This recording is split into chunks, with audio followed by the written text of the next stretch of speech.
Seconds tick down. The grab taken by Hamling. It has been a feeding frenzy. A feast of goals for the Swans. Their biggest score ever against Port Adelaide. Their biggest winning margin ever against Port Adelaide. 26 goals, 11, 167 to 10, 10, 70.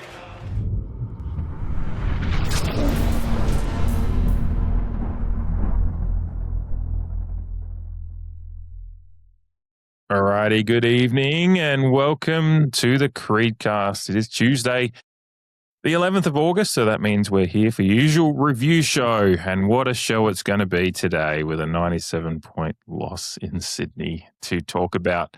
I did hear I think there was an Esquire interview this week that Brad Pitt has started drinking again after 7 years sober, and I can only assume he started drinking about the point where Jason Horne-Francis went down with a suspected ACL. Luckily, it hasn't gone that way. But in the midst of the loss that it was and Jason Horne-Francis in writhing pain, I can understand Brad Pitt deciding he wanted to have a glass of wine or two again. So there's no research or fact checking on that one, but that's my assumption, and I'm going to stick with it. Brad Pitt, welcome to the misery and therapy of the CREEDCAST reviews. We will get into it shortly, but I just wanted to do a bit of housekeeping off the top as we get to kind of this period of the season in which we do have a couple of weeks of men's and women's playing simultaneously. Jamie and I can't magically conjure up extra hours in the week to dedicate to full spectrum 2-hour in-depth reviews for both teams. So what we'll be doing over the next couple of weeks is obviously with the men's team, falling away from the season. It'll be shortened format of the men's reviews and, of course, then going into the women's as well over the next couple of weeks. And then we very, very, very much look forward to when the men's season does finish, then our reviews will be fully dedicated to the women's games for the rest of the rounds as they are. And then this week, coming up on Thursday, when we do our preview show, the squad show, that one will be predominantly dedicated to the AFLW starting and previewing the women, as well as their game this weekend. Of course, they kick off on Sunday, the men playing at 7:40 on Saturday night. So we've got 2 games across the weekend. So that's kind of how it'll go. It means that tonight we'll probably start a little bit of the format as well, changing how we talk about the lines a little bit, just to speed things up a little bit. And also, I don't think we really need to spend any more time in the weeds of this game than we're going to anyway. So yes, let's get to the review now. Of course, your Port Adelaide Footy Club travelled to Sydney on a beautiful Saturday afternoon as it was. I was there in Sydney. Shout out to Simon, who I spent a bit of time with at the game, and the other random Port fans I had a chat with and some Jaeger bombs with afterwards. But it was beautiful. It was a beautiful Saturday afternoon for footy. Unfortunately, the footy on show after quarter time wasn't so beautiful. Your Port Adelaide Footy Club 10-10-70. Well below the score that Sydney set of 26-11, 167. The first time this year we've truly been belted off the park, and I guess the only shining light of it is that it's happened that late in the season, and there's a few mitigating reasons as to why it happened. But again, it's still not much fun to watch, certainly in the little job that we're doing here, Jamie. It's not that much fun to have to sit down and review, is it? Good evening, mate. Good evening. Welcome to therapy, everyone. And hello, Brad Pitt, tuning in from the United States. Happy to have you here. The pain of it all, of getting absolutely fucking belted. Yeah, look, I'm not going to lie. I didn't watch a lot of it live yet again. A bit of a theme lately. Look, it's really, I'm sure if there's any parents listening to this with potentially with young kids at home, it's a very, very good excuse to not watch what is going to be a massacre and then watch Cat in the Hat with starring Mike Myers, or Space Jam as was my previous endeavor. But I'm not oblivious to it all. We still put ourselves through replays, and yeah, look, like you said, like Josh Carr said in the post-match press conference, sometimes you just get belted. And on Saturday afternoon, the stars aligned and we just got belted. I mean, you messaged me, was it on Friday, about the changes that had happened to the side from our preview show, let alone the review of GWS. So Yeah. we were really at a hiding to nothing. And yes, Sydney were missing some players too, but by golly, I think one of the commentators said we were the youngest team, maybe for the season or something, or definitely for the round, or youngest and least experienced team for the round, something like that. So, like you said, mitigating factors to it all, and it's one that we will easily forget about in time, particularly when we are pushing our way back up the ladder with a litany of stars, and Zach Butters is still wearing the teal and white chevrons on his chest. But hey, again, we've got a show to do. We've got a review to make as the rain comes down, and in my pod cave, it sounds sensational, even though I can hear it in the background of my earbuds. So looking for the positives here. I was just wondering. I was like, "What is that?" But that does now. I've realised that it is rain. So if you are Is that hearing that coming while through? you're listening, Oh, you're probably getting it up your way. yeah. Well, no, I'm hearing it come through, but I'll do a little bit of editing. But if people do hear it, it is just part of life. Doing a podcast. CREEDCAST ASMR. Yes. Oh, do that again. Again, please, as Jürgen Klopp would say. Yeah. You have quite an erotic voice. Oh, the tangents are starting early here. Yeah, even just if you're watching on YouTube, the weird angle that I'm at, we've had all sorts of technical foibles trying to get started tonight, as I deal with a computer that I think is on the way out. So I switched to another computer at the last second, which is why it's a little bit of a different view here at the moment. But I dig it. Yeah. Jamie's he's the Stanley Kubrick fan. He's talking about camera angles and things. So we're gonna be directing a movie after this. But yeah, I mean, you kind of brought up the point just as a general thing before we do get to a quick run through of the lines. It was one of those games that really just showed, and it is interesting because there was a bit of commentary on Twitter from different people about what the side showed on the day, maybe a perceived lack of efforts and different things. And I wanted to bring it up as a kind of way of talking about what the modern game does to a team that is inexperienced and along the lines of just where we were at versus the type of football that Sydney play. The modern rules, whether it be stand rule and whatnot, just does allow so much space for a team like Sydney, in particular, a team like Sydney that does move the ball, handle the ball really well, run and carry through their field in particular, the way they play.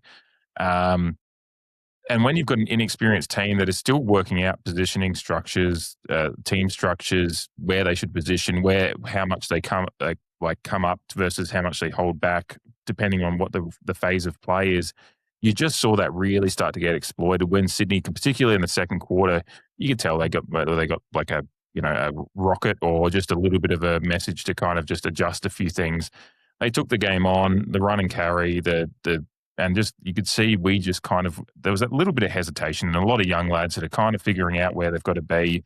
And just when you've got a team like Sydney that are executing as well as they did, it was really one of those marrying of situations where you have an inexperienced team trying to figure out a few things versus a very good, experienced premiership contending team, as they should be Sydney this year, just clicking. And they just started clicking through the gears really, really well. They realized that we kind of could be exploited in that way. And they did that. And I don't think certainly in the last quarter and a half, maybe you can sit there and go, oh man, like this idea that you can, make up for a lack of experience and talent through halving contests or, playing the Creed way. It actually doesn't hold up under the guise of modern football analysis. You can have your romantic notions of whatever the Foss Williams sides did in the 50s or whatever it may be, the 70s and the 80s with John Cahill, et cetera, et cetera. Those coaches, if you put them in the modern game right now, they're not winning 6 grand finals in a row. They're not doing these with the side that we put out in the day as well. You're going to see a similar kind of thing happen. And that's kind of my point about what we saw on the day. Yes, I'd love guys to be able to get to a contest and halve it. And there was some decent little efforts in between the 6-7 goal runs. But by and large, I saw a side that simply couldn't actually get close enough to a player, a contest. And there was a few moments where the turnover goal happened here and there. And that's why I do say there was still some efforts there. It's just when a team is moving the ball that well, you actually don't get the chance to get close enough often enough to do all those hard nut things that the romantic, and we're romantic sports fans ourselves, but I do sometimes have to sit back and go, this is part of the modern game. And it was just the perfectly set situation for Sydney to exploit once they started clicking through the gears. Particularly in that once we kicked our first goal of the second quarter, and then they got their run on. It was perfect for them to exploit. And I don't know what much more we could have done except be more experienced all of a sudden, which just can't happen. So that's where I'm at with it. I just they were perfect on the day, and we just were a little bit off, and the experience finally showed. Yeah, I think the vast majority of Port Adelaide supporters know what's up. Look, granted, nearly 100 points from stoppage for Sydney is a bit alarming on the day and in the aftermath, particularly who we still do have in the midfield from a certain point of view. But what we saw in totality was a team in disarray, and that was largely due to an imbalance of experience, whether it be age or games, and a team versus a team ready to grab the bull by the horns and put the foot on the throat once they gained ascendancy. Our team as a whole missed a lot of tackles, which meant that players were getting sucked in to contests, which meant that Sydney had players open for overlap handballs and scoring change or disposal change that inevitably led to scores. I think there's a minority of people who would probably question the effort, but as well as that, if this came in round 5 or round 10, I think we're ringing an alarm bell, but this was 3 games from the end of our season, a season that has been truly testing in every way possible. And I think you're entitled to a mulligan. Sure, you could call a couple of the other blowouts the mulligans, and this is unacceptable, but to this extent, I mean, even in the Brisbane game, we mentioned that we thought we were actually pretty competitive for almost 3/4 of that game, and it was really just a huge swing in favour of Brisbane for the end of the third quarter and the fourth quarter that basically unravelled our defensive system. But again, there's caveats to that as well. This is almost unprecedented. The teams that we have to list, the adversity that we have to face, fairly precedented, even a Port Adelaide fashion from last year. But again, in our preview, we weren't talking a lot of X's and O's. It all comes down to what are we going to see from players that we don't expect, or what are they going to show us that we weren't expecting going in?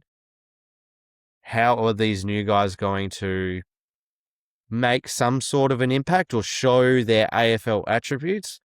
I think we got some of that out of this game. By no means did I expect to win it. I didn't expect to lose by that much, but we're talking about a Sydney side that knows their home ground pretty well.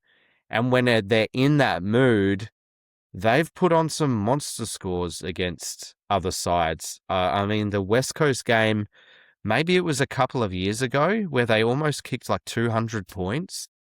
Or they may have even kicked 200 points against the West Coast Eagles. We might have chatted about that. It might have been off mic or potentially in that preview last week for the Sydney game. That it's a potential. We suck it up them at home with a stronger team, and we outlined the changes to our side in that regard. But they're playing for top 2. So they were always going to challenge us. I was happy with the first quarter and a minute. I was actually surprised to see that. It was a nice surprise. But I'm not getting too hung up on it. It's a drastic loss, but I don't think Sydney supporters are still thinking about the 114-point loss that we gave them at home a couple of years ago too. So it happens. We move on. The other notable thing about this for the X-Score fans out there is Sydney overscored their X-Score by 30 points, nearly 31 points, and we underscored our X-Score by about 2 goals. And yeah, I would have desperately liked that 7-goal difference to be knocked off the final tally. But we don't live in X-Score, and we live in reality, unfortunately. But it does paint a bit of a picture. Like, it reminds me of that Brisbane debacle, also in 2024 at Adelaide Oval, where we got belted by the tune of about 75 odd points, and it was a similar thing. Just once things started going right for the team that was clearly better on the day, everything went right for them, and Sydney could do no wrong from the 1 minute mark of the second quarter, really. The third quarter, it was good that we came out and showed a bit of fight, particularly because our third quarters in recent weeks have been a bit of a letdown. It's just unfortunate that on the flip side of that, our fourth quarters, which have been good, and we did kick 4 goals in the last quarter of this match. It's just Sydney kicked 10. So, yeah, a bit disappointing in that regard. But all in all, I'm taking it in my stride. I'm still looking for the positives. And if you really want to get hung up about what it says in the creed and players not giving the appropriate effort, when we're facing the weight of the season on our shoulders now, look, that's your prerogative. Mm-hmm. Yeah, I'm just not going to get too hung up on the guys like, Balin O'Brien, Harrison Ram, Christian Moraes, et cetera, young players, just discovering what AFL football still is for a few of them. Moraes has probably played a few more games, but it's been in and out a little bit over the last 12 months. And certainly Balin O'Brien's only come in the last few weeks, and Harrison Ram's only come in the last few weeks as well, more or less after, some injury interruptions earlier on. So, Christian Moraes, that's where some of the equal top score involvement player for Port Adelaide on the day, mind you. Yeah. There you go. Yeah. There's a lot of guys and some undue criticism for and not kind of getting the plaudits for the fact they're just getting there's a little experience building at the moment. Like as much as you don't want to have to cop a 97-point loss, but if you're a team that ultimately we are just looking to get to the end of the season at this point and be in the appropriate spot to make the drafting of Douglas Cochrane the easiest, then it's kind of a result that cemented our positioning in a positive way in that way. So thank you also to Gold Coast. Yes. Yeah, thank you. That was the one tip. I got 8 tips right this weekend. The one I got wrong was Gold Coast GWS. So, but that did help us in the grand scheme of things. I'm much more concerned with the future prospects of the Port Adelaide Football Club rather than my tipping. So, ultimately, good things on that front. I think 7 or 8 of those goals at the back end of that 10-goal quarter for Sydney, I think, were after Jason Horne-Francis went off. So you kind of, you lose that one more leader on the field in that way, and it's kind of like, and we're already so shortchanged on that front, and Sydney were just getting some good opportunities out of exploiting what is a young and inexperienced defense. Again, it likes Harrison Ram and Balin O'Brien in there as well. So, because just looking at some general stats before we do get to a quick run through of the lines, because contested possession wasn't a major difference. Like these are the kind of games that, if it was last year, the contested possession number would have been like a huge difference, I would have felt like. But that's what they only beat us by 5 there, 130 to 125. The clearances, we did get beaten there, but to start the game, we actually started the game really, really well in the clearance aspect. But we lose just by 3 clearances in the end. I think we're pretty get beaten by a few at centre, but then we win stoppage as well. So there's kind of these areas of the game that we won little pieces. So some of those areas I'm pleased with, but then it's just ultimately again the story of a game like this for Port Adelaide is just the weight of possession that the other team has. And Sydney having 425 disposals, which is 40 more than they average, versus our 339, which is right on average, which is 340 for us this year.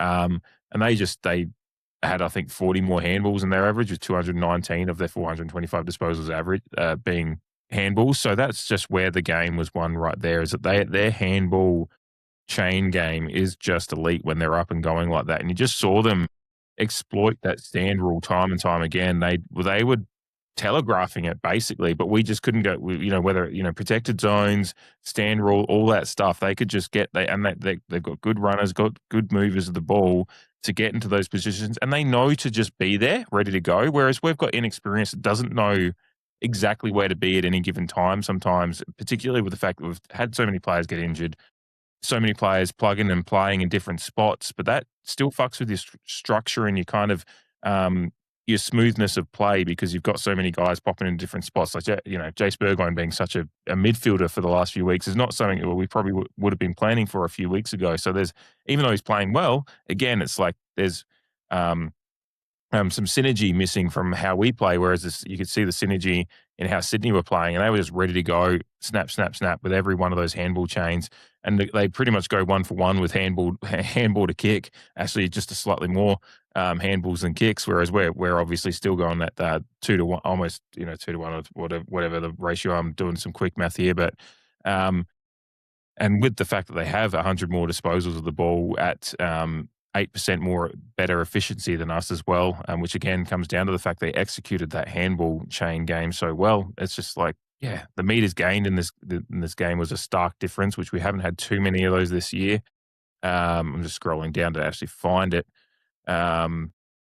Where is my meters gained? Yeah, meters gained. They had 1,300 meters more than us in this game. 1,000 more at kick, and then but there was even the 400 more at handball as well. So they just went really, 787 handball meters gained is just where that's how they broke the lines on us. But then the kicking was reasonably good as well. We got some turnovers here and there, but ultimately just they played the Sydney style that they like to play, and they executed it very well, and they did it against a side that doesn't have the experience to be able to handle that kind of game style. In such kind of tsunami style of just overwhelming superiority in it, and they kept on going. And as I said, it was a beautiful day for footy as well. So kind of once they got their tails up, they would have just been, there was that golden hour glow kind of coming across the stadium. Like they just would have been feeling it. And it's hard to stop once they're feeling it with all those kind of stats are read out. When you start feeling it, even though, yeah, what can you do against that with a side of such inexperience? Yeah, when the home fans are conducting a Mexican wave, you're really in the shit from our point of view. It's the biggest, not fuck you, but it's one of the more demoralizing things to experience as an opposition team, and I guess supporters. I'm not sure how you felt on the day. Probably a bit too inebriated to care by that stage. I was ticking quite well when the waves started coming over quite well. Yeah. Oh, look, yeah. Everything you said was right. Sydney had their game up and going, and that was part of the disarray that I mentioned before. We just couldn't keep a solid structure at all because the players who would be embedding that structure or have it embedded in themselves are just not there. And some of them are there. Yeah. Like we have leaders, we have senior players still out there, but it just goes to show that they can only do so much. And even they had their poor moments as well in missed tackles and turnover kicks and things like that. I just go back to the weight of the season. Pressure does pressure makes diamonds, but I've mentioned before, more of a cricketing lens. Pressure also bursts pipes, and that can happen to anyone on their day. And it's an interesting point you raise about a JHF going off, and it just kind of felt like that last kind of like hook hanging on. And they just took advantage of another key cog out of our machine, and they just took us to task. This was always going to be a challenging month of football as well, where, Josh Carr mentioned that we've played 3 of the top 4 teams in the last 4 weeks. And while it's a great test, and he's looking at it from the lens of the feedback that it gives young players who I think you've mentioned already may not be getting these opportunities if we were of better health across the squad, and they're going to learn a shitload from games like these, and as long as they're doing their due diligence, of course, as you would expect from professional footballers, whether they're 18 or 28. So from that aspect, it's challenging. It was always going to be challenging. All we could hope for from this 4 weeks and this game against Sydney was, like I said before, what are we going to see from some people that we weren't expecting, and what steps forward are people going to make in that regard? Yeah, no, absolutely. We'll get to the lines here in a moment. I thought I'd say just kind of my experience over there, like talk about it for a moment. The SCG, it's wonderful to visit a historic stadium, and I don't want this to sound like slander, because it's more just to really be positive about the situation we have here in South Australia. It just made me appreciate just how well done the Adelaide Oval kind of overhaul happened, and made us such a modern stadium that is so easy to deal with and get around with even though you kept the kind of historical aspects of it as well. The SCG had a bit of a rabbit warren kind of aspect to it as far as getting around goes. I went to a gate that I couldn't go through, apparently, because my gate, you had to go through the specific gate on my ticket, which I was just like, I'm sorry, I'm from Adelaide. I can go through any gate in Adelaide. And the lady was like, no, you need to go to this gate. I was like, I'm sorry. She's probably like fucking South Australians. I found it just it was a beautiful stadium to see, and I'm glad I've gone, and I'll happily go again for whether it be cricket or football again. Like it's a beautiful stadium, and the golden hour glow, as I said, that was coming over kind of in the day was nice. But I sat in my seat, which was kind of in around the Port Adelaide GS Wad section.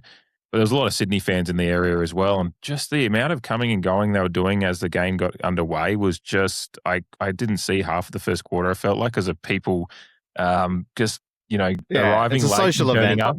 Yeah. And I was just like, a little bit of me was just like sitting there going, oh, you fucking Sydney, you just kind of coming in from your lunches and deciding to catch a little bit of the theatre of the footy. And I ended up getting out of my seat at quarter time and just going around and finding a vantage point for standing that I could see the whole game far better, and enjoyed it from there. And then, shout out to Simon, friend of the pod, who popped up for the last quarter once I kind of said, we had a little bit of service issues in there as well. So messages didn't get to us in time, but I think Simon popped onto found some Wi-Fi and found a way to get in touch with me. I said, I'm just standing in this spot because I got sick of trying to crane my head around people getting up and down. So, we hung out for the last quarter and had chatted about the footy and everything else. So, it was good to catch up with Simon again.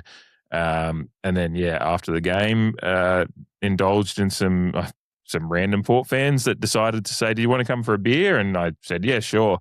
And then somewhat regretted it for a bit because they were definitely on another level than I was, and found themselves removed from the bar that we went to eventually. But I didn't. I stayed in the bar and enjoyed another couple of Guinnesses, but with a wonderful kind of in-house musician that was performing there, and had a few Jaeger bombs. So it was a good night.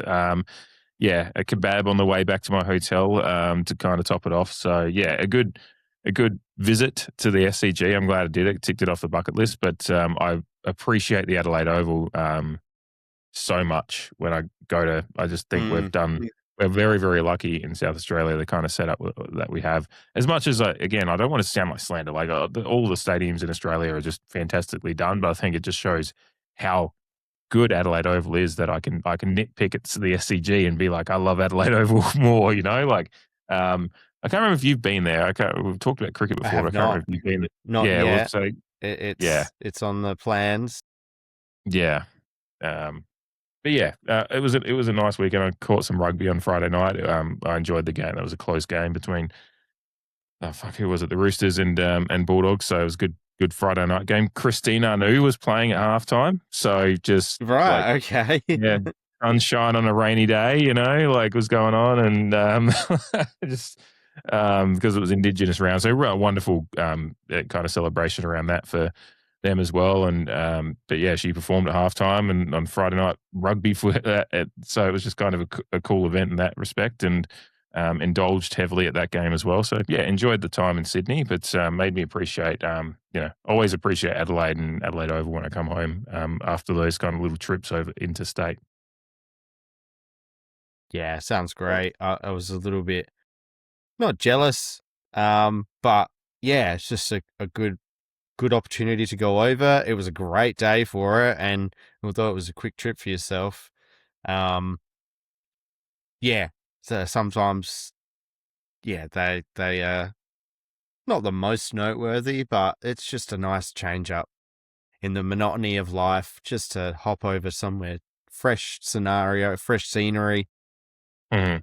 experiencing something new, like you said, at the SCG, and having some good food, good drinks, and some good music afterwards is definitely something that I enjoy undertaking. So yeah, it looked good from the snaps that I got from yourself.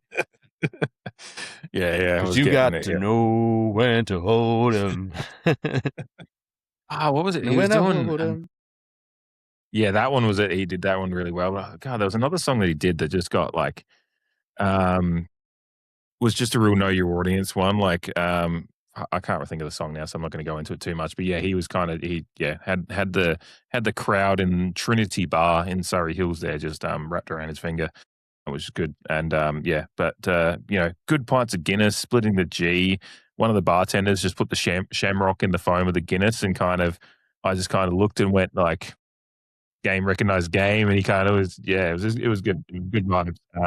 And we were a few of us sport fans that were in the bar. There was a TV with one of the TVs had the Parramatta Rabbitohs game on, which was hadn't started kind of right after. It was kind of cool as well at the SCG for the Swans game. There's a lot of people in Rabbitohs and Para gear with their Swans scarves on because they were basically bouncing from the SCG next door to the rugby afterwards. It was starting about 20 minutes, half hour afterwards. So kind of jealous of the fact that they have the option to do that. But then, in the bar afterwards, there was one TV that had that game on, but then the other one had the Crows Richmond one on as well. And a few of our sport fans were kind of, as that game was ongoing, was just like, oh, what's going on here? But unfortunately, the result didn't go our way as Port fans. But it was close. It kept us interested. Richmond snatched defeat from the jaws of victory there. Yeah, but anyway, this is a football. This isn't the franchise cast. Alrighty, we'll get to the lines here. We're going to do it in the way that we're going to do it for the next couple of weeks. A little bit short shrift on it, just to kind of be able to get through the podcast quicker when the women's come around. And obviously, just for tonight, we don't really need to spend all that much more time on it. So we're kind of going to do each line and do a bit of a positive and negative, and each of us taking turns on who's going on that one. But Jamie, we'll start with the defense. What do you got for us there? Yeah, I mentioned to you pre-record, obviously, that I had a bit of a funny positive, and interestingly enough, I thought Dante Vicentini was a rare, unexpected positive to come out of this game of football. Interestingly enough, he did not. As far as I'm aware, he didn't get a hit out, and I don't know if he even attended one stoppage or ruck contest. But while you look, not expecting that of you, but Yeah, just a Got me few key stats, and I don't necessarily have stats for everyone, but the things that stood out to me from Viz's game was he had 5 intercept possessions, which I think was equal second or third for Port Adelaide. 4 marks of two intercept possessions. 2 intercept marks out of those 4. 7 1%ers, which led the team. He was involved in 6 contested defensive one-on-ones, and he only lost 1 of those contests. So that's a huge effort for a guy that has never entered that realm in a Port Adelaide Guernsey. And as it came out after the game, while people were talking about that rare little tidbit, was that he played a lot of defence as a junior, and which is an interesting thing to think about. Tall defensive stocks. Do we have something there? I'm not sure. The fact of the matter is that it was a positive to come out of that line for me. Yeah, no, that's a great one to pick up as well because obviously watching at the game, noticing it a little bit, but I hadn't noticed it as much. And then watching the replay today, I was probably focused on a few other things. So I do enjoy that one coming up because it was interesting to see. Obviously, we saw Alex Van Wyk take that second ruck duties and do that quite well, I think, on debut as for the game that it was. So yeah, to see Vicentini be able to go back, and that opens up, again, opportunities going into 2027. If you've looked at that and gone, oh, look at some of the things he's doing, the abilities he might have there to maybe be a second. And obviously, he's actually, I think, done a fair bit of work up forward for us positively in the last few weeks as well. So it's kind of like, you start getting that utility feel about him. He's still, prototype ruckman, like not the utility in the type that we maybe looked at a Justin Westhoff or those kind of players over the years that were maybe a little bit of a better moving utility. But if you can be a key position utility, so to speak, with good ruck attributes, then you kind of make yourself an intriguing part of the list, particularly in this day and age where you're, the second ruck kind of duties that can be utilised, and we've gotten some good play out of that this year purely out of necessity. But I enjoy that as a positive. Looking at the negatives of it more, and it's not. We've kind of touched on it a little bit maybe anyway, but it was just the complete lack of experience depth that we maybe have down there. I know that Radaglia is missing, so that's a big key part out of it. Zerk Thatcher just probably didn't, do enough. Zerk Thatcher's clearly limited at this point. So once you bring in your Harrison Rams and your Balin O'Briens, just the structural inability to kind of deal with, it was kind of a little bit, sixes and sevens down there. And I'm using that as the old school Premier League parlance and not the kids thing these days, 6s and 7s. But just watching kind of just how easily we were pulled apart once they started moving the ball well. It was a lot down to kind of that upfield defense as well. Like it was not all down to the defenders themselves, the key defenders in particular. But you could just see that just the inexperience in positioning. They were able to, the experience of the Sydney forward line was able to really exploit some matchups and just get clear of their defenders. And, you kind of just saw that Harrison Rams or Balin O'Briens and even Josh Lai at times just get caught kind of in no man's land. There was a lot of no man's land stuff in this game where they just got caught kind of between two players, and ultimately it mean that those two players were open and they didn't know. And in AFL football, if you take a second deciding which player to go to, then that's already a second too much. And you could just see Sydney with the way they were distributing the ball. Obviously, don't have to go as far. They just were able to pick out targets and often uncontested, it felt like as well. So that's kind of where some of that scoring, that heftiness of scoring comes from, was just finally a team just humming as they were and our inexperienced defense. So it was a little bit more. The negative, I guess, is just, wondering where that, I think the defensive structure has been good this year, but just the depth was tested in this game like it hadn't been before, and ultimately it didn't pass the test. Again, it comes down to a lot of the ball movement up front that aided and abetted that, but you still would hope that maybe we could get to a few more of those contests and not make it so the scoreline be what it was. And so that's a negative of the day. One that I ultimately think will be rectified going forward, the experience will help. We still have a lot of hope for the likes of Harrison Ram. Balin O'Brien was an SSP pickup this year, and he's come in and played. He's had some nice little moments here and there in the last few weeks, but just ultimately you could just see this game didn't allow them to have moments. They just got stuck in no man's land a lot. And so the negative is kind of the structure and just the inexperience. But I'm hoping that'll be rectified. But out of this game, it definitely was unfortunate to see just the inexperience finally showed to a brutal marker that it was in the 97-point loss. It felt like, it was real German blitzkrieg against Polish horses kind of stuff. It felt like. Yeah, great reference. I've periodically just thought back to season 2025 and all the historical references that we entered the show, or you fantastically opened the show with. But yeah, that no man's land point that you mentioned is an apt one, and it's something that I definitely noticed and watched on with gritted teeth. And it just goes to show in the stats, Sydney taking 21 marks inside 50 when they average 13.9 for the season, and that epitomizes that aspect of it. There was also letting balls go over the back of packs, and Sydney benefited from out the back goals as well in that regard, and it all kind of is due to the same thing. It's just positioning and accountability, being focused and accountable every minute of the game, and that's where the structure that I spoke about earlier is degraded. And like you said, if you take a second too long deciding where you got to stand, who you got to man, it'll just kill you. When the ball is moving that quickly on such a small field, a little bit bigger than it used to be historically, of course. But yeah, that's definitely something I noticed. It was almost like, and part you acknowledged it as well.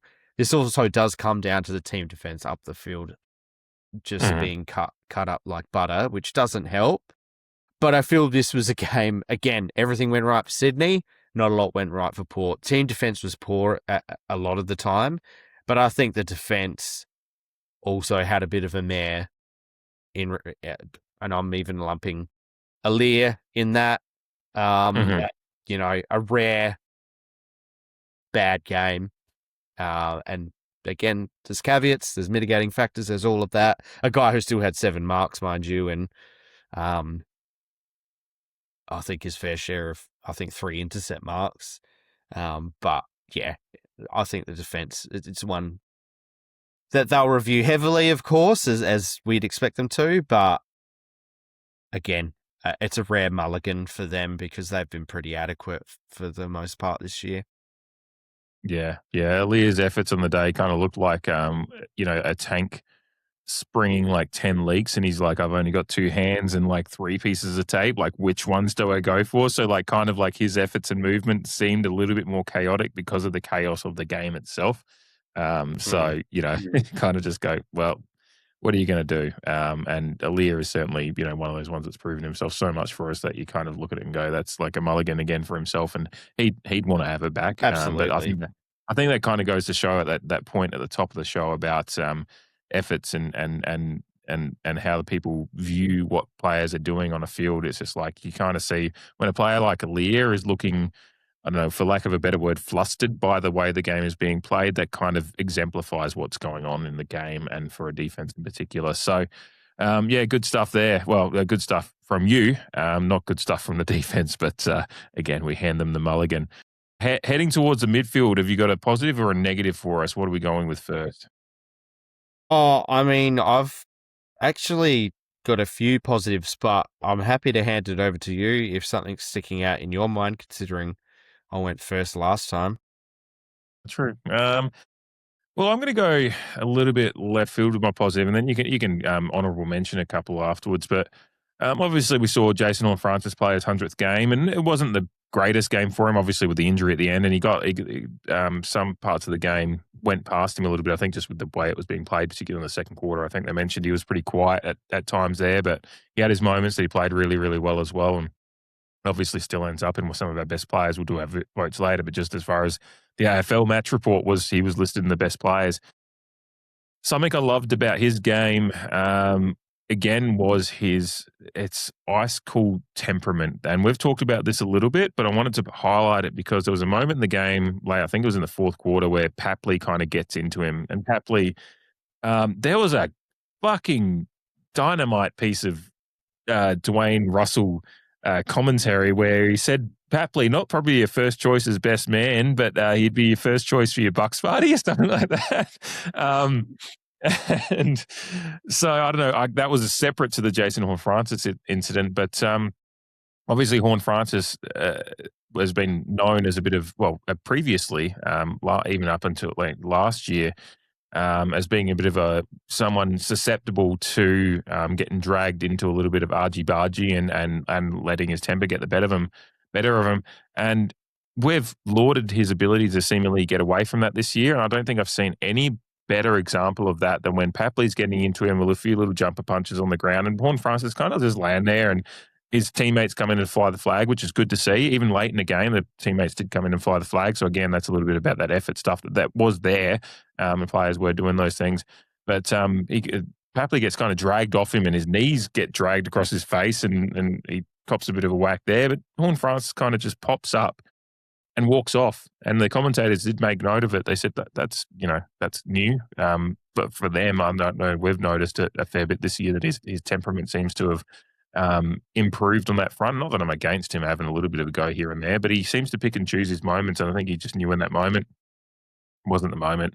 Let Papley be a bit of a cunt if he wants to be. He's going to look like it. And obviously Papley did play well, so I can't say too much about that. But just temperament of the guys in this makeshift midfield, and Horne-Francis kind of highlights it. There was a lot of good. I enjoyed a lot of what was going on in there, even though it's makeshift and it's a little bit disjointed, and that's where the synergy doesn't come, and that's why we don't get the benefit outside of clearance. Like even if clearance is similar numbers, we're not getting the benefit outside of that because our movement and our structures in the midfield are so patchwork.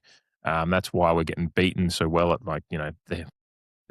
Sydney's score from centre bounce is 9 goals forward to our 1 goal, whereas it was only a 5 clearance difference from centre. So you kind of go all that. But so the synergy stuff isn't happening there. But I just still see some positives in the temperament of the players that are in there. They're applying themselves well.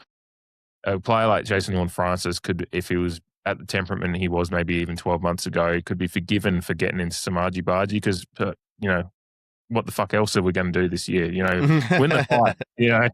Remember my brother playing under 17s for Anguston and being like, we don't win every week, but we win the fights or something like that. And I was just like, so that you could take that attitude towards it. But he's still just learning and growing. And I see that as a really, really good positive out of this year for Jason Horne-Francis, that we're seeing the development of the true player he's going to be. And that kind of moment on that ground with Papley really highlighted that to me. And as I was watching the replay, as bad as the whole game was at that point, it gave me a little bit of a warm, fuzzy feeling just about what Jason Horne-Francis already is and is going to be.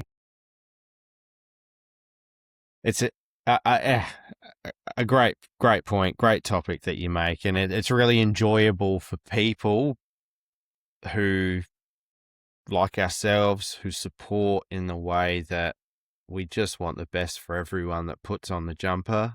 And we're on the journey, we're Odysseus, and I'm sure, I think we know that our major demographic are a lot of people that have had a bit of life experience, and what we're seeing is a young man that is just growing up, he's maturing. Footy fans are quick to judge young men, and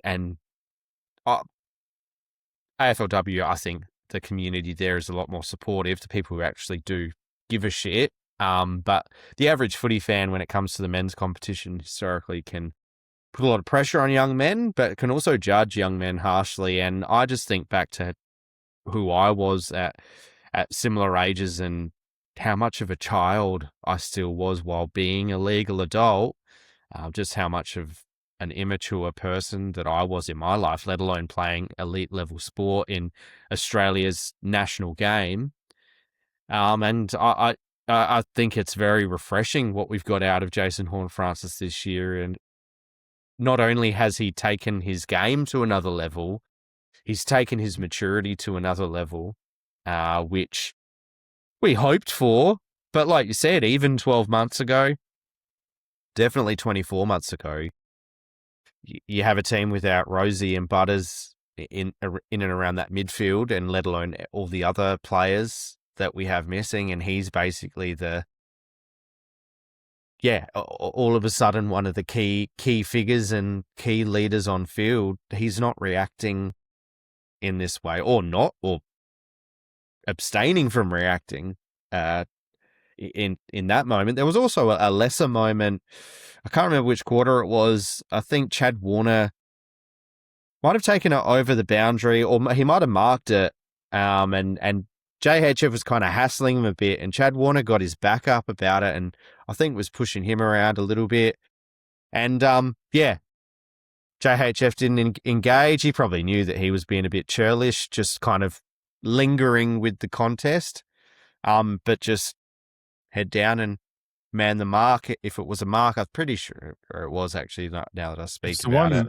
There's one that I'm thinking of, that if it's the one that you're thinking of, it's like they kind of, Horne-Francis kind of tried to battle the mark, but then got his arm in front a little bit and kind of caught Warner, and Warner kind of lashed out a little bit and swung his arm back at Horne-Francis and almost collected him in the head. The commentators did say that it was kind of lucky that he didn't, because he might have seen an overturn of the mark if he had. Yes. He kind of went back. Yeah.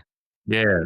But Horne-Francis did just kind of cop the whack and didn't even complain too much. He kind of just stood the mark. And he seems to have taken just this is a battle and we're both going to be battling, and kind of tact to how he's playing. And, he recognizes when maybe he loses the contest and just goes, okay, cool. We're going to swing and have a little bit of argy-bargy, but I don't need to go to that next step after that, which is where he was getting in trouble in previous years. So, it's wonderful to see from Jeff, who we do love. And again, congrats to him for playing his 100th game as well. It was cool to see the banner that he had on the day and all of that stuff. So, as much as the game ended in a little bit of pain for him, thankfully it's not too bad in the post-mortem of it. And he's now a 100-game player in the AFL, and there's a fair few more to come.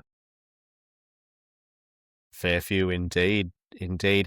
Just before I move on to my negative for the line, just a couple of honourable mentions, and I'll probably just go with one key statistic, or a hand-in-hand statistic. The left field thing that you started off with, I thought you were going to speak about Van Wyck, who you mentioned earlier. I thought it was interesting that he did take genuine second ruck duties, and when you look at it, he gets 23 hitouts, which is only one less than Jordan Sweet, but he gets 13 hitouts to advantage, which is 7 more than Sweet does. So for a debut, he's a big boy. Definitely an honourable mention in the midfield. It just shows that we've got something to work with there. I think he'll need to trim down, lean up a little bit as he grows into his AFL career. But pretty good audition, I thought. And just Joe Barry as well, 22 disposals. Just wanted to add a bit more comfort to those listening for us Port Adelaide supporters. The last 2 weeks that Barry has been around the midfield more, he's put up similar numbers. And I said on Twitter to someone, subjectively better numbers than Murphy Reid. His score involvements, I think I'd like to see an upswing in. But just the fact that he's getting around the midfield, getting his hands on the ball, being a bit of a nuisance and having a bit of an impact in his way, I thought, a couple of honourable mentions there were worth talking about. Negative for the day, mate, Jackson Mead. I just don't know what the future holds for Jackson Mead. He had 79% time on ground, and he nets the 12 disposals. So I just spoke about Joe Berry. He had 3% less time on ground, so not that much different, but has 10 more disposals than him. And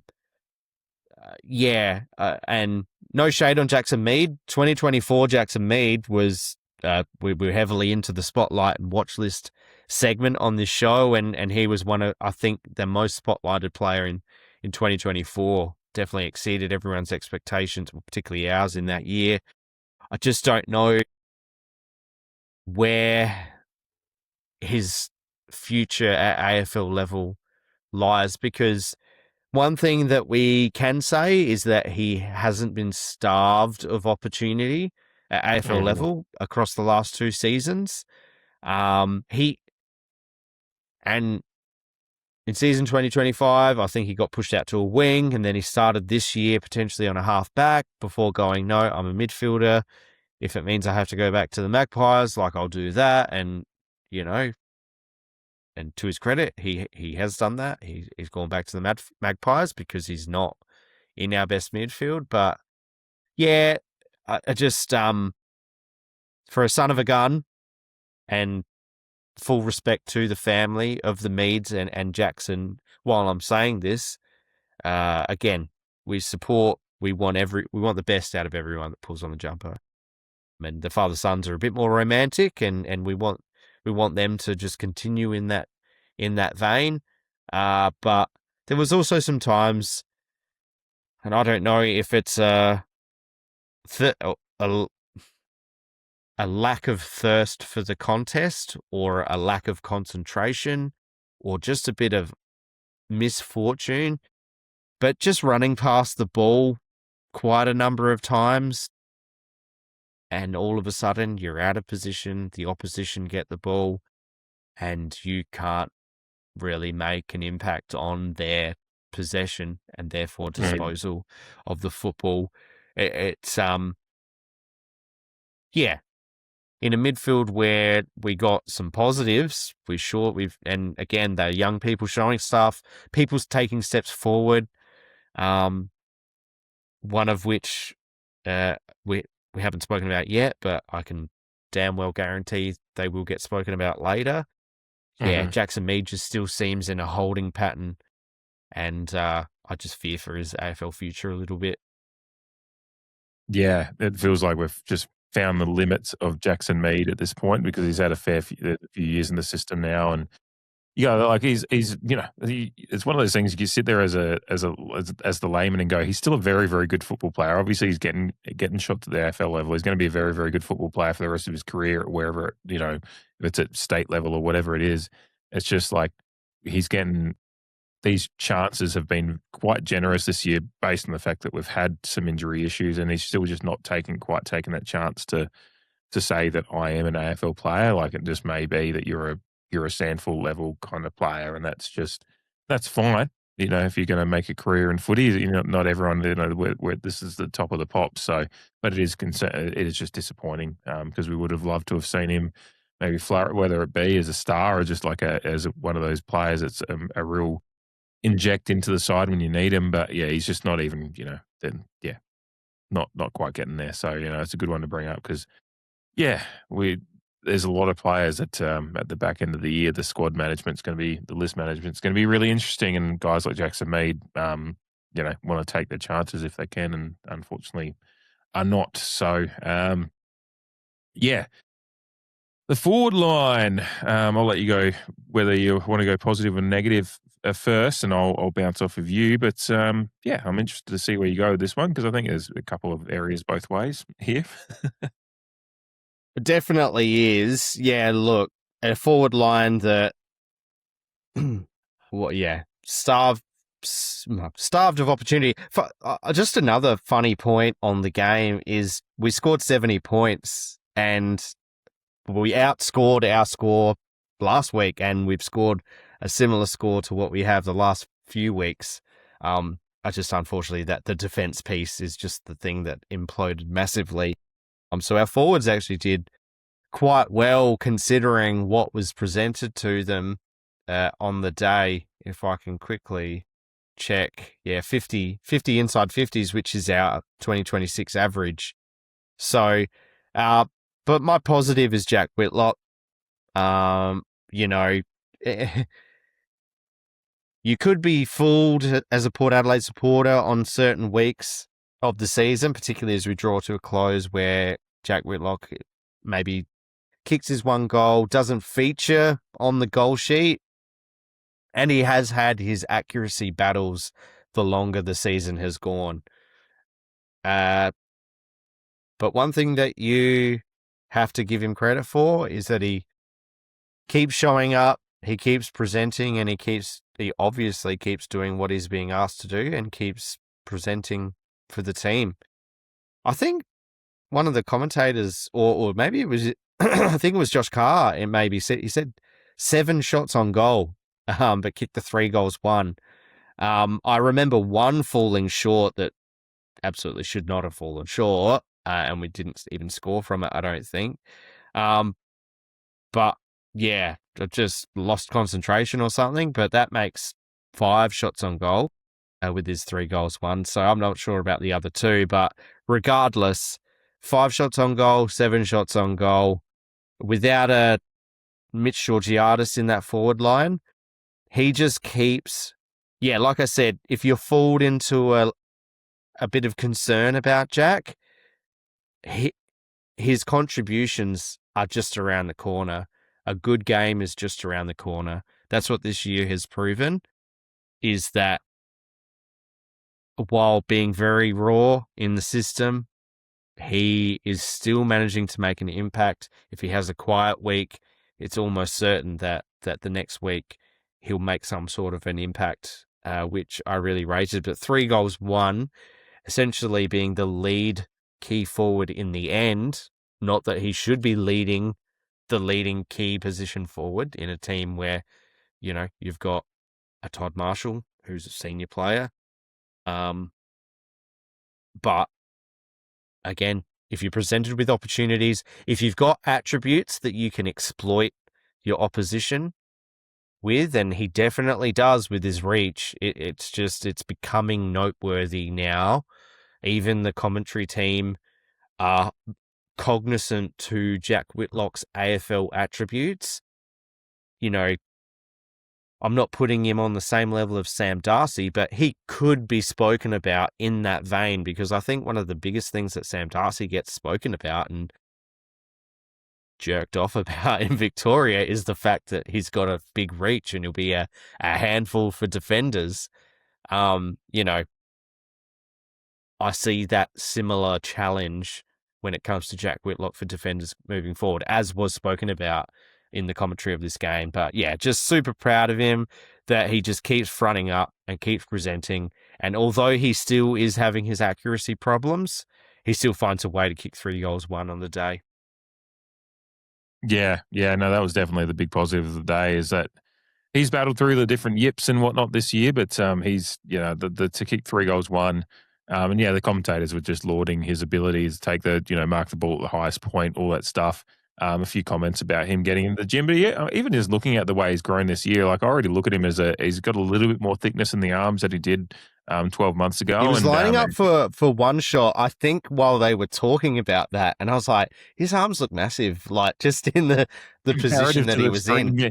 The absolute string bean he was, like, you know, 18 months ago or whatever it was. Like, yeah, he's definitely putting on the bulk, and you can tell that kind of those stories that have come out about him, you know, eating, you know, a fucking cow a day kind of calories and whatnot. Like, the old cow diet, yeah. Yeah. He's just like one of the bugs in Starship Troopers where they just throw a cow into the lab and let the thing go to work. So you can tell that he is doing that work across the journey. But what's even more impressive is the fact that while he's doing that work on his body, he's still actually developing as a player on the field and doing that stuff and showing what he's got there. So that work on his body will only improve that. It's funny, I don't actually have too many negatives on the forward line, because I just think, yeah. and like a lot of guys popped up with good good things. So, maybe I'll just... You can do two positives, this is I was our just going to show. say, I might just do that. Like, the only thing I would say is, it would have been nice to see Todd Marshall pop up a little bit more, but he had the disposals. He was caking marks. He did kick a goal. So I'm not going to be too negative on Todd Marshall. I think we've done enough of that this year at times anyway. But I just... Durden, obviously, will probably pop up later on anyway. But great small forward play. Loved Mitch Zadow doing what he's doing. Tommy A or Tommy Anastasopoulos, depending on which commentator was talking. It was he kicks his first goal, which I got video of, which you can even see fucking people getting in the way while I was trying to take the video. There was just probably the particular positive I want to kind of highlight as we do this. I really enjoy what the kind of hustle and bustle that Mitch Zadow continues to provide. I think he is adding a little bit of nuggety grit and a little bit of class as well. I think he's actually showing a little bit of class down forward as well. He does miss the first opportunity he has, but he does kick a goal later on. I think that guys like him and Durden down there, as well as obviously the key forwards, kind of just still made the Sydney defense have to be accountable to our forward line. And I think our forward line, as you said, they kind of put up the score that we've been putting up all year, whether Georgiades has been in the side or out of the side. The score ended up being about what our average score is for the year, as decimated as the side is.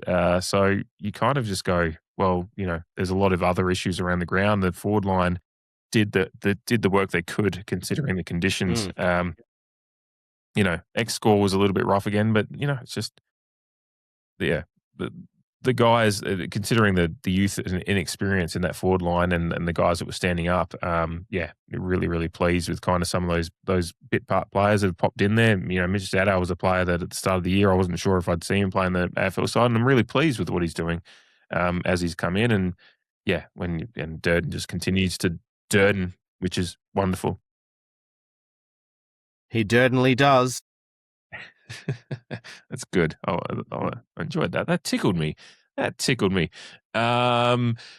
There's a few players that could have popped up in the lines there, but I think they've kind of been there's been strategically saved a little bit for the sacrifices also need to be made as well. For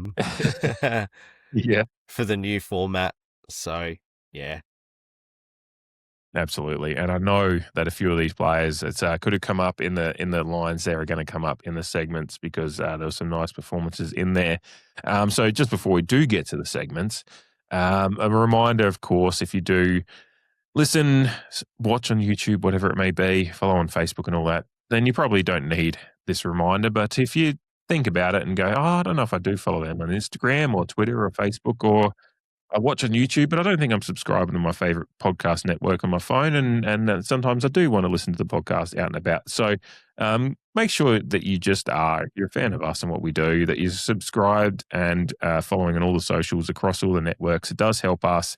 The more people that are subscribed, liking things, helps the algorithm do what the algorithm needs to do for a little kind of hole in the wall podcast that we are. So appreciate everyone that does do those things. And it certainly has been, I'm seeing some growth in the interactions this year, but we want to keep that going as well. I know Port Adelaide has 100,000 odd followers on Instagram. So there's a fair few people out there that we still need to grab into the net of our web here. Yeah. So keep sharing it. Tell your friends about it, whatever it may be.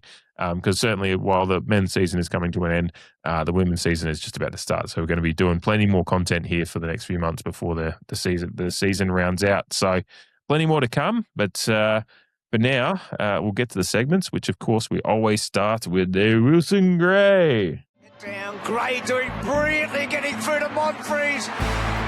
That's Gray at his best. Wilson kicks hard and kicks truly.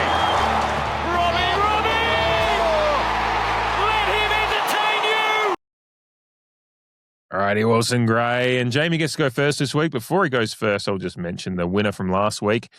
Mitch Zadow's field length goal save won with a hefty lead on the vote. One of probably the more one-sided votes I've seen.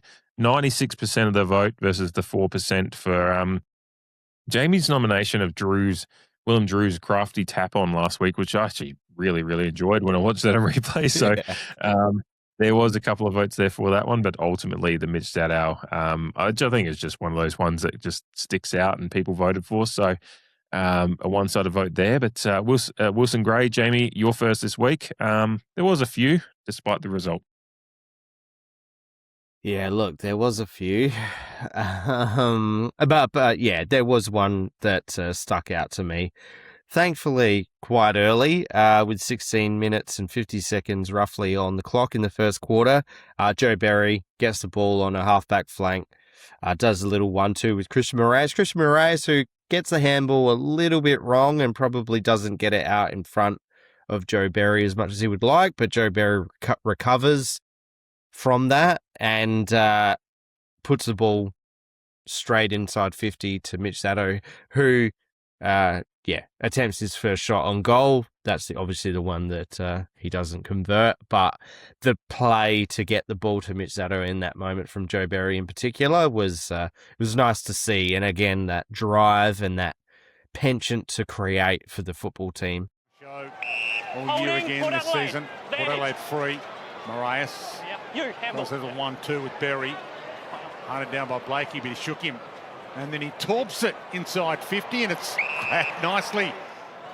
I liked the kick in the end, albeit it was a sort of a floater in the end, but it just take the ground. If you've got equalised numbers forward of the ball, back your forwards in.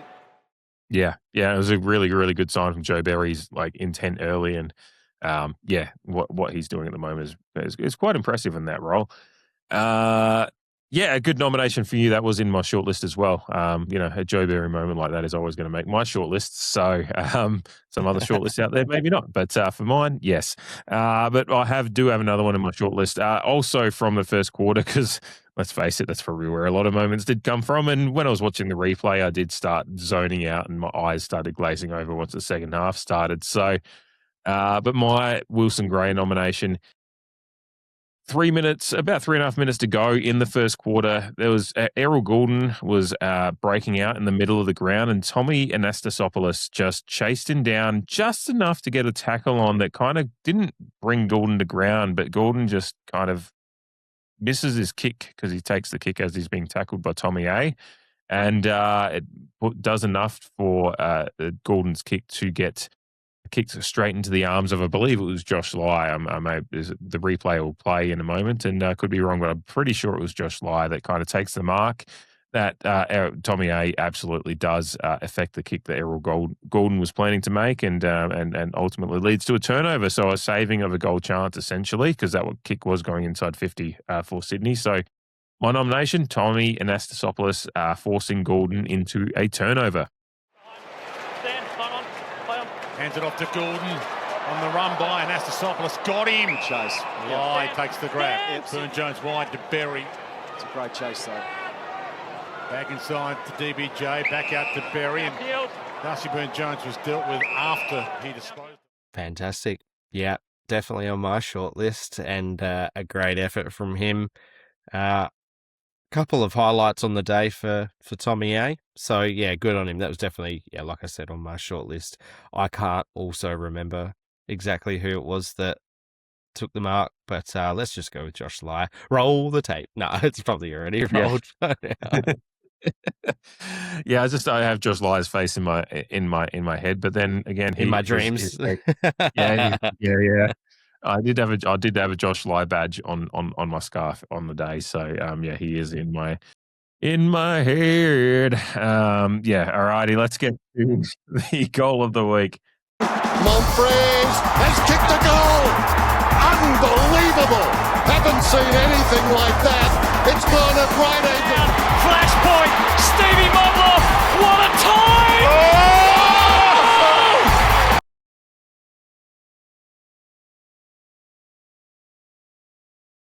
Oh! Alrighty, goal of the week. I'm getting to go first with my nomination here in a moment, but to mention last week, and we have the closest vote of the year so far, because Bam Bam's crumb and snap goal was a 50-50 tie with the George snap that I nominated. So it means that I get to use because I don't vote usually unless I need to break it.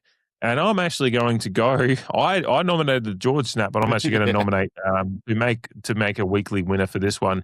I'm going to nominate the Bam Bam Crumb because Jamie got to go first in the Goal of the Week nomination, and that probably would have been my pick if I went first. So I'm actually going to nominate Jamie's pick as the winner for the week, and tip that one over for the win for the week. So On your great Bam to see. Bam.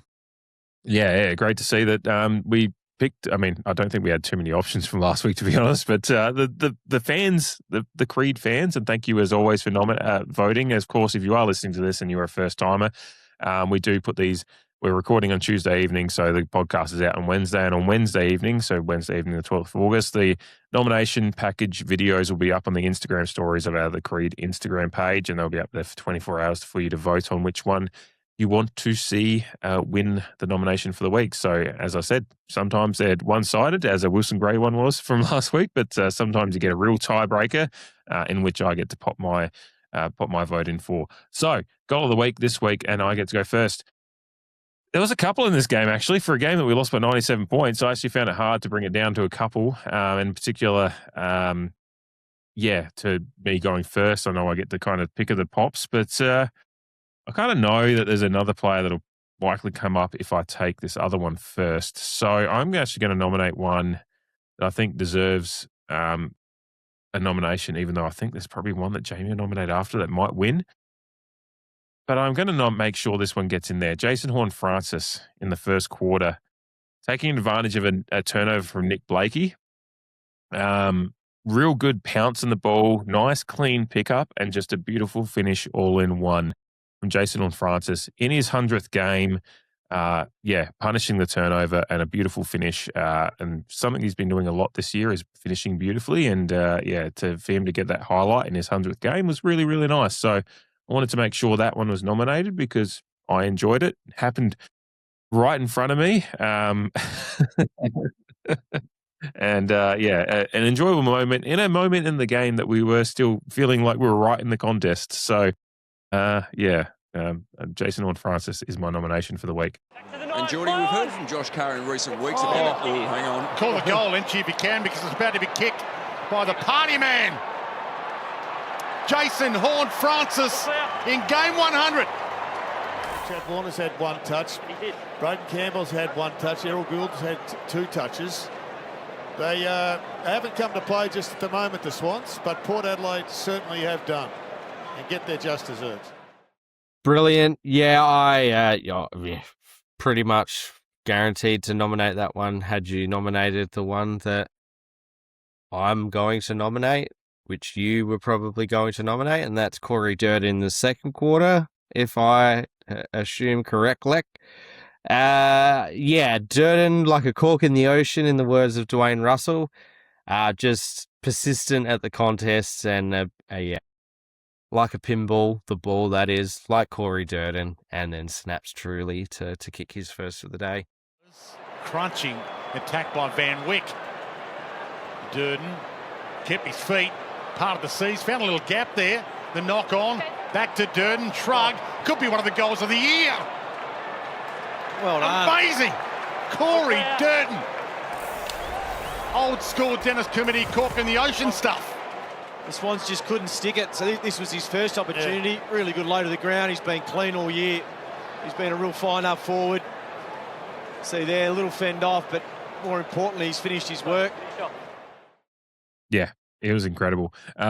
Durden's second goal later in the game was also really, really nice as well. So it was just like, I figured with my hedging of bets, I was just like, I think Jamie's probably going to have the first Durden one, but either way, he's going to have a Durden one. So Durden will get in there, and Horne-Francis will be in there as well. So a nice little combo of goals there, I think. And hurting for Durden. Yeah, I'm always hurting for Durden. Don't read into that too much. Shout out Trav. Moving on. All right, let's get our player of the year votes. Now it's time for the CREEDCAST Player of the Year voting. Player of the Year voting. Jamie, you get to go first this week with the Player of the Year votes. Despite the result, there were some performances to highlight in this one, so I'm interested to see where you go with your votes. where I'm going to go with my votes, no man has ever gone before. Because we're doing the review now. So, here it goes. My one vote goes to man of the moment, Corey Durden.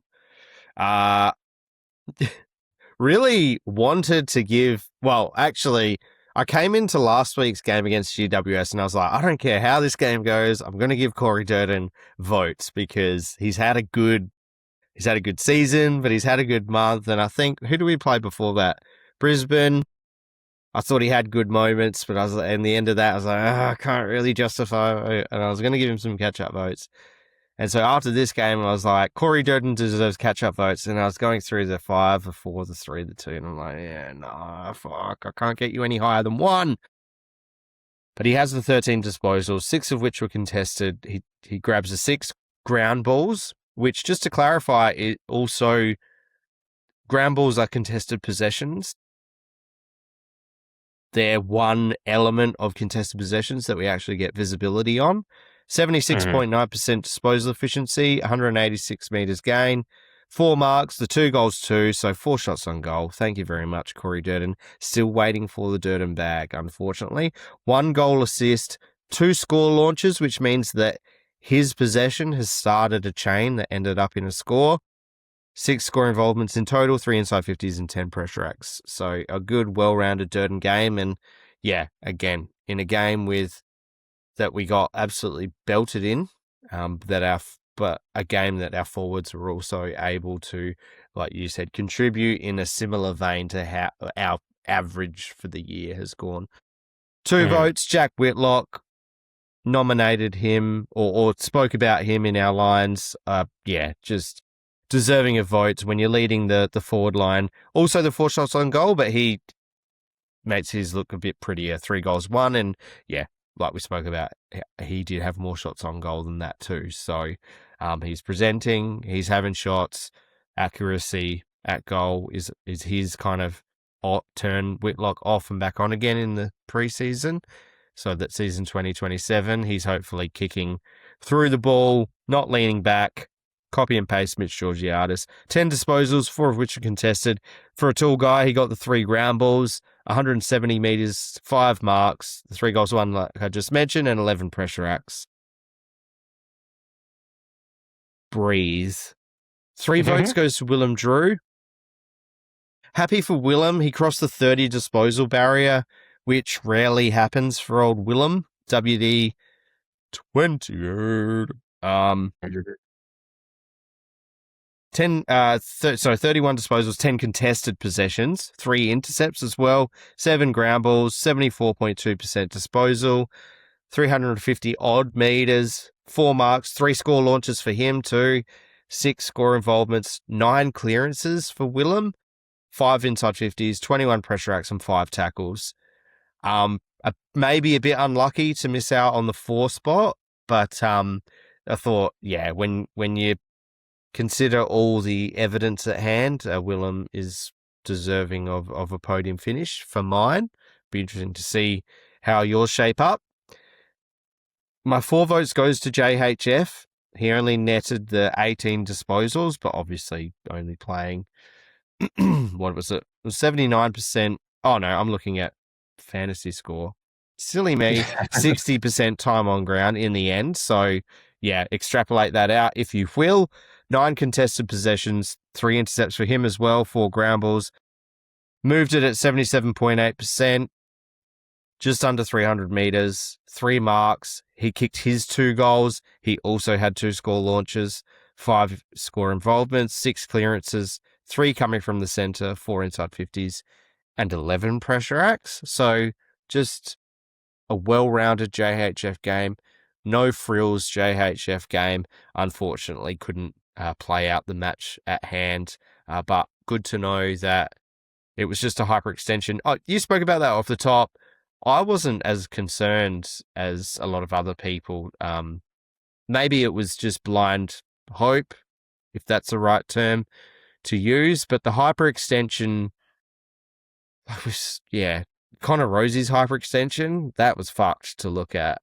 But yeah, JHF's looked pretty minor in the moment, and the fact that he was walking quite ably filled me with a bit of confidence on the day. So happy to know that his legs are all right. He's a test for this upcoming game, but we'll see what happens there. My 5 votes. Cotton wool until 2027. Yeah. We don't need another one to go down. It's a battle. It's a battle of what to do. But 'Cause I want to watch him every week, but I also don't want to have him hurt. Exactly. Anyway, one home game left for the home fans. Yeah, it's an interesting call. And then a winnable game at the end of the season. Yeah, we'll wait and see. But I really want to get to my 5 votes. Let Essendon win and get Richmond back into the spot. Essendon win. Yeah, I know. There's so many machinations, but I know it hurts my brain. We can worry about them later. Jace Burgoyne, take a bow. 5 CREEDCAST votes from myself. Let me take another breath. 34 disposals, 15 contested possessions, 11 ground ball gets. He moved it at 64.7%, but that's okay. 604 metres, 8 marks, 2 goal assists, 6 score involvements, 7 clearances, 4 from the centre, 7 inside 50s, 3 rebound 50s, 18 pressure acts, and 6 tackles. This game for mine was the perfect culmination of all the experience that Jace Burgoyne has gathered in his AFL career, which is only 77 games long. I thought he was in the 70s at the start of the year, but one of the commentators, maybe it was Wayne Russell because he knows everything about Port, apparently mentioned it, which I found surprising. I thought he was closer to 100 games by now. So in a way, this stat line just makes me even more eager to see how he moves in his next 30 games. But I mean, what's to say? Only 2 of the can't play 5 represented on the field in this particular game, Jace Burgoyne being one of those, and we haven't really brought up the can't play 5 in a while, most notably because they've all generally been playing, if not injured, such as Ewan McKinlay and Jacob Ware being, a bit in and out of the side, the role player that he is. But in and around the conversation, just a side note, I think Ware did some nice things on the weekend, by the way. He's just had some nice moments. Jacob Ware, also the equal top score involvement player with Christian Moraes, so do with that what you will. Jace Burgoyne, in and around the conversations and the amalgamation of the can't play 5, wrong word, but the creation of the can't play 5, it was obviously off the back of a Kane Corn speak topic at the start of the season about who aren't AFL standard players, and Jace Burgoyne was basically lumped into that group, hence the formation of the Can't Play 5 on this podcast. But we mentioned when we discussed that when it was a fresh topic, that Jace Burgoyne had already proven that he can play AFL football because his breakout game was in a final, most notably, and he has performed another career best game being Anzac Day in that same year, I believe, against St Kilda.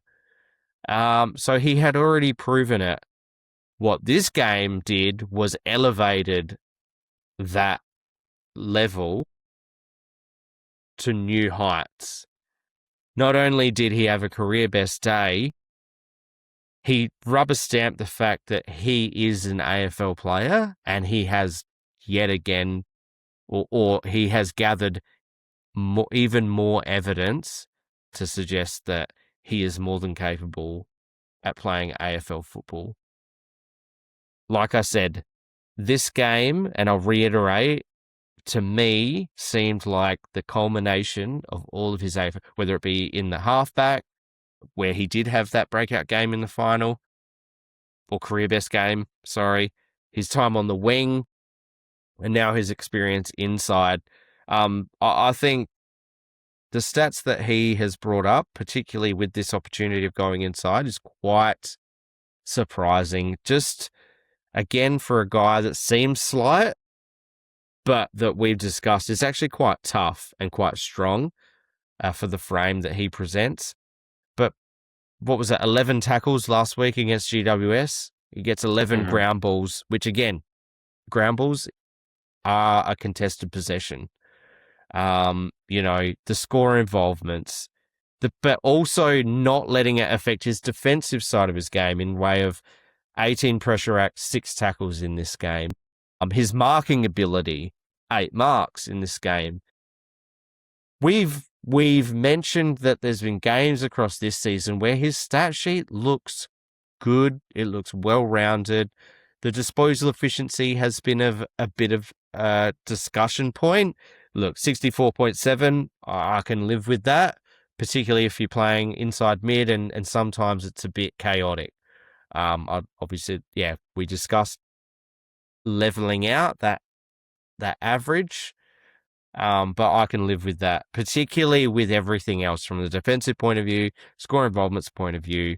But talk about taking your opportunities when it's there. Jace Burgoyne has embodied that, I think, maybe to the greatest extent out of all of these different pieces who have been presented opportunities amidst our injury crisis.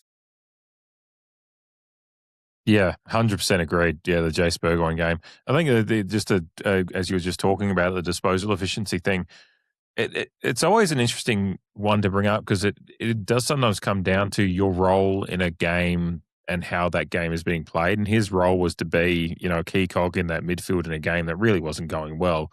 So if he's having 34 disposals at 65% efficiency, and doing a lot of those things right, it's just like, well, then you go, okay, that's okay. And it basically is more or less a team average efficiency, and he was doing some good things. So, yeah, if it was a game that we'd been, humming along and he had this weirdly low disposal efficiency, but again, the more disposals you're getting and the role you're playing, sometimes that disposal efficiency, we see a lot of Zach Butters and Jason Francis games that are around that same number, that they have 34 for the 5 disposals. So that's that key midfielder kind of area of efficiency. So, and we know Jace Burgoyne can up that efficiency depending on what he's doing. And certainly there was a few times where he got a handball receive where it was just like he had to get it on the boot pretty quick because it was a hot kitchen in there. So good stuff. And absolutely he's already just he's my five votes obviously as well, a clear best on ground. And it's really, really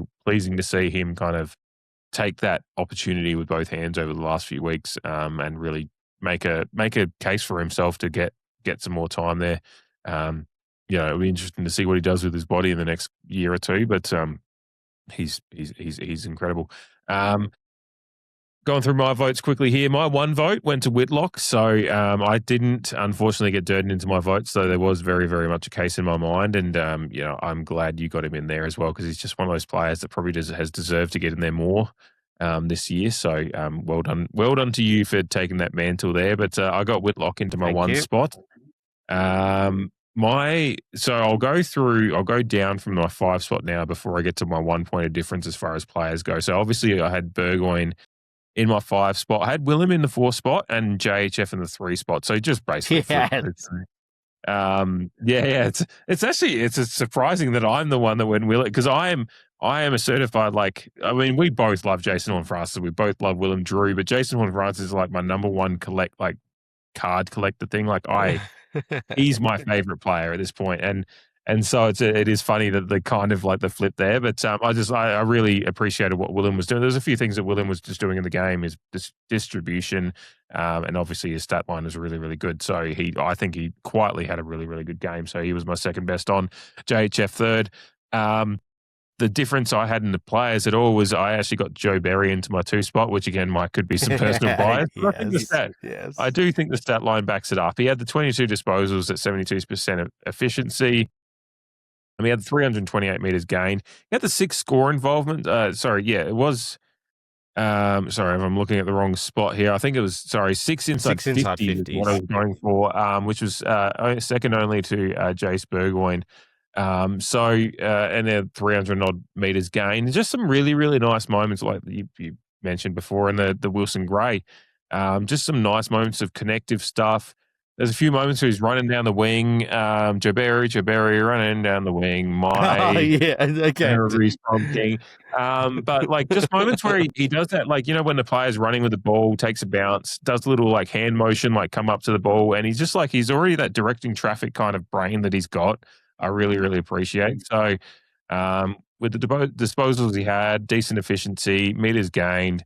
He even had the 4 intercept possessions on the day as well, which is only one below earlier. Like, it's not a game of great intercept possession kind of stuff. So he was kind of playing that defensive. He had 17 pressure acts. He had 5 ground balls. Like, there was a lot of things that he's doing that we love kind of about Joe Berry's game. So I got him into my votes there in the 2 spot, which is the 1 point of difference in the players that we had in there. Otherwise, a couple minor ranking changes there, and that's our votes. But Jace Burgoyne a clear best on ground for both of us. So wonderful to see. It's good to see Jace Burgoyne getting the votes a bit more again over the past few weeks.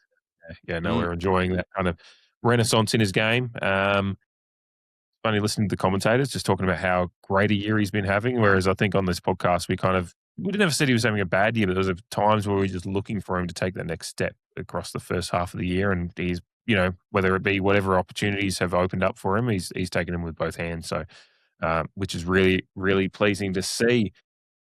As we wrap up this podcast, we look forward to this week. So obviously, again, we'll be doing the preview show, the squad show on Thursday evening, which will be out on Friday. So that'll be a preview of both, and predominantly will be a preview of the women's season and the women's game that is coming up on Sunday afternoon at, I think, 2:05 p.m. It is being played in Fremantle, over in the Western Australia against Fremantle, is who we open the season against.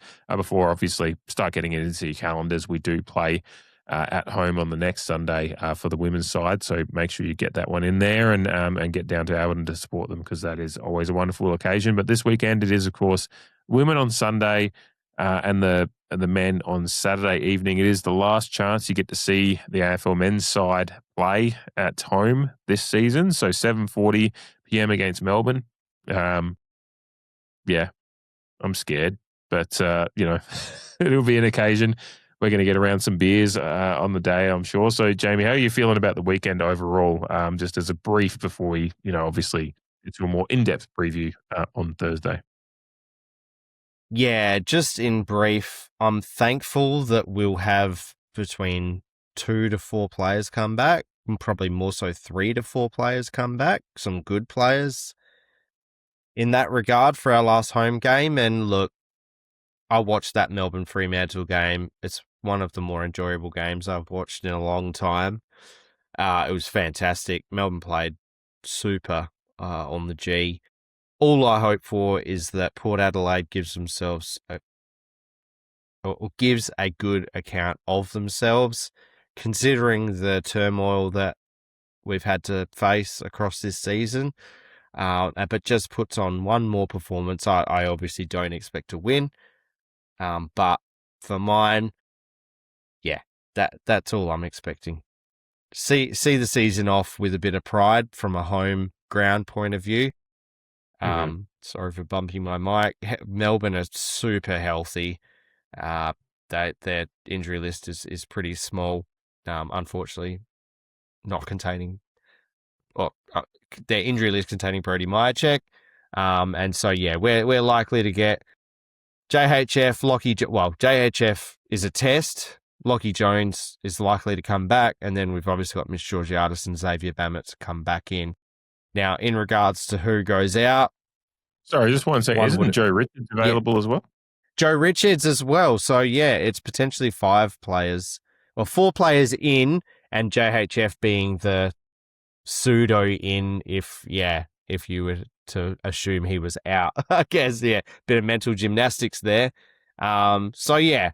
Very handy inclusions that could, bridge that gap and hopefully, if we are to lose, minimize that losing margin, but just give a good account of yourselves. So some handy ins. I would assume all the late ins from Sydney, Jackson Mead, Van Wyck, unfortunately, come straight back out. But the selections, as they kind of have been for a lot of weeks this year, will be surprising to see what Josh Carr and the coaches land on. Yeah, no, I absolutely will be. So yeah, look forward to, and obviously the women's preview will be the predominant part of the Thursday show. So we're looking forward to that as well.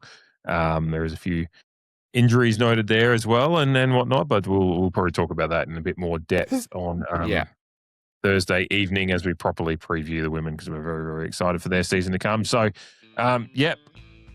shorter episode tonight as needed for a 97-point loss. So thank you, Jamie, for enduring the replays and all that stuff that we do and the work we have to do for these kind of games. It is sometimes you have a game like the Showdown, which, by the way, if we didn't bring up at all tonight, as much as a few, shout out Kathy, who said, maybe just review the Showdown again.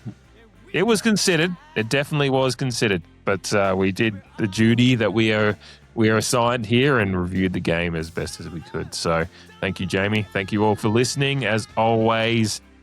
And no matter the result, it's always Khan the fucking pair. Khan the pair. Have a great week, guys. We'll see you a bit later on.